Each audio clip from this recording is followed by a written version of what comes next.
हाँ, याद है मुझे, वो अपनी पहली मुलाकात। जब नजरों से पहली बार नजरें टकराई थीं, सिर्फ एक खामोशी थी हमारे बीच, और हम एक दूसरे के नाम से भी अनजान। कोई बात होती भी कैसे, हमारे बीच ना कोई जरिया था, ना ही हम लोगों के दिल में चाह अजनबी बन टकराए और अजनबी बन एक दूसरे की नजरों से दूर हो गए। न दिल को कोई खुशी थी, न दिल को कोई गम, जैसे नजरों ने तुम्हारा चेहरा भुला दिया हो। फिर हम अचानक एक कोचिंग सेंटर पर टकराए।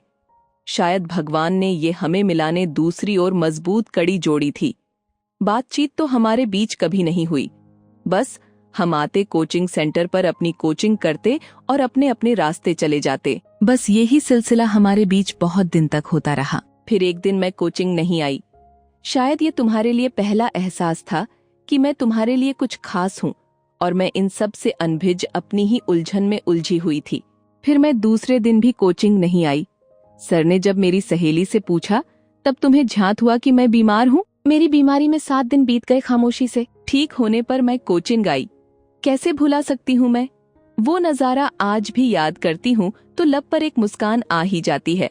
जैसे ही मैं क्लासरूम में कदम रखा, तुम्हारे चेहरे पर एक मुस्कान आ गई, जिसे तुमने जल्दी से छुपा ली कि कहीं कोई देख ना ले, और हम फिर अपनी पढ़ाई में लग गए। कोचिंग खत्म होने के बाद तुम्हें मौका मिल गया हमारी पहली बातचीत का।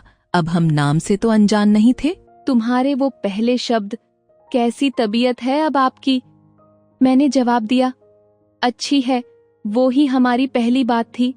उसके बाद तो हमारे बीच अनबोला और वो एक लड़ाई ही थी। याद है, उस दिन बहुत तेज बारिश हो रही थी और तुम और तुम्हारे दोस्तों का बिल्कुल मन नहीं था पढ़ाई का।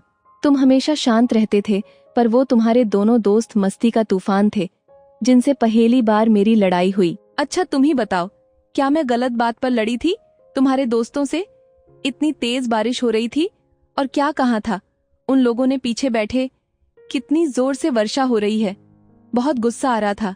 मैं तो क्लास खत्म होने का इंतजार कर रही थी कि कब क्लास खत्म हो और कब मैं लड़ूं, और मैंने गुस्सा भी किया तुम्हारे दोस्त पर हम दोनों के बीच बस और बस खामोशी ही रही। एक दिन कोचिंग सेंटर पर एक कार्यक्रम होना था, जहां सिर्फ उस दिन मस्ती और केवल मस्ती होने वाली थी। गाने बज रहे थे, और जब एक गाना मुझे बहुत परेशान कर रहा था, वो तुम्हारे दोस्त का पसंदीदा गाना था, जिसको वो हर थोड़ी देर में बजाता, और मैं मन ही मन चिढ़ रही थी। तुम मेरे चेहरे को देखकर समझ गए थे, इसलिए तुम्हारे कहने के बाद वो गाना नहीं बजा। बातचीत तो हम दोनों के बीच उस दिन भी नहीं हुई, पर हाँ, तुम्हारे जिन दोस्तों से मेरी लड़ाई हुई थी, उनमें एक से बातचीत शुरू हो गई। अब बस इतना था तुम्हारे सामने।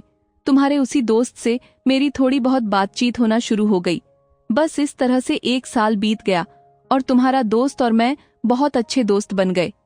एक दूसरे का फोन नंबर भी हमारे पास था, और तुम्हें सब पता था कि हम दोनों बातें फोन पर भी करते हैं, और तुम्हें ये भी पता था हम सिर्फ दोस्त और केवल अच्छे दोस्त थे। पर जिंदगी शायद मेरी और तुम्हारी कहानी लिखने में व्यस्त थी, क्योंकि मैं जब भी तुम्हारा नाम लेती अपनी सहेली से बात करते हुए, तुम मुझे उसी वक्त सामने नजर आते या मेरे पीछे से आते हुए नजर आते। रोड पर चलते हुए मैं जब भी जिक्र करती, तुम मुझे नजर आ जाते, और मेरी सहेली बोलती, यार जब जब तू नाम लेती वो नजर आ जाता है, ये हो क्या रहा है? और मैं हंसकर बात टाल देती, एक इत्तेफाक समझकर, क्योंकि मैं तो प्यार होता क्या है इससे कोसों दूर थी। मुझे तो सिर्फ पढ़ाई और मस्ती, यही 2 बातें आती थीं, और मैं इनमें ही डूबी हुई तुम्हारे एहसास से अनभिज्ज थी। एक दिन अचानक तुम्हारे दोस्त ने तुम्हारा जिक्र छेड़ा मुझसे, और मैं अनजाने में उसको बोल गई, अरे यार पता नहीं क्या है, मैं जब भी नाम लेती हूँ उसका तो वो मुझे नजर आ जाता है। पता नहीं क्या है हमारे बीच। और तुम्हारा दोस्त जोर से हंसा, और मैं भी उसके साथ हंस दी। फिर वो मुझे बोला, वो बहुत अच्छा इंसान है, तुम उससे भी दोस्ती कर लो। और मेरा जवाब था, हाँ जानती हूँ, वो बहुत अच्छा इंसान है। 2 दिन बाद फ्रेंडशिप डे था। तुम सबके लिए चॉकलेट लाए थे, और तुमने मुझे भी दी, हैप्पी फ्रेंडशिप डे बोलकर, याद है तुम्हें? जानती हूँ ये बातें जितने मेरे करीब है उतने तुम्हारे भी।